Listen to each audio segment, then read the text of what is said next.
Is there anything worse than getting genital herpes from a cold sore? You both end up with type 1, but because I have type 1 down here, I'm viewed as a slut, whilst my gifter is viewed as just a kid who grew up getting cold sore.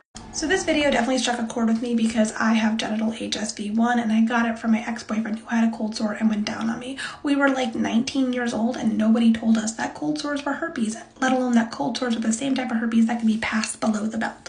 And before someone comes into my comments and says, oh no, that's HSV2, there's your cited source. And I think as a herpes community, we need to stop pinning different strains against each other and different locations against each other, because at the end of the day, it's all herpes. It's all the exact same thing.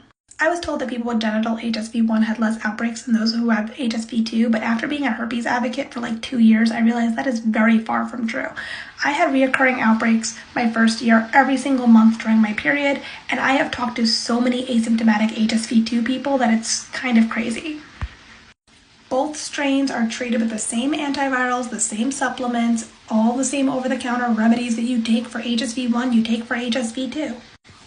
Oral HSV1 and genital HSV1 are literally the same strain. Like, it doesn't make any sense.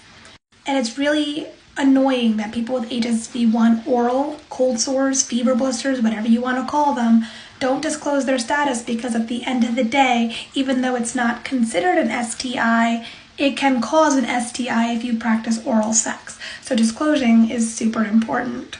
But I see it all the time in herpes subreddit pages, my comment section, or even just in messaging, direct messages that I read, how people wish that they had a particular strain of herpes because it's better than the other one. And we, as a herpes community, need to stop pushing that narrative.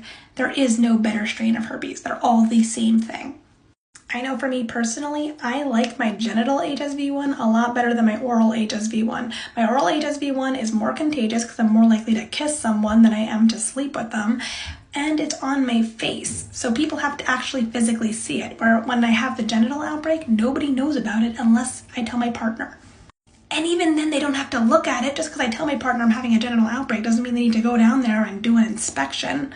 There are pros and cons to every strain of herpes and every location of herpes. So trying to play the who has it worse and who has it better game doesn't help anybody.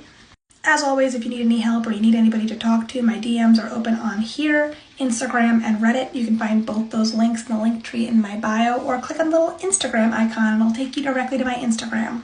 I prefer Reddit and Instagram because there are less community guidelines. I can share images and I can also share websites that are clickable. On TikTok, I cannot do that. And I promise, if you have genital herpes, if you were just diagnosed, you're fine. You'll be okay. Your life is not over and you can get through this.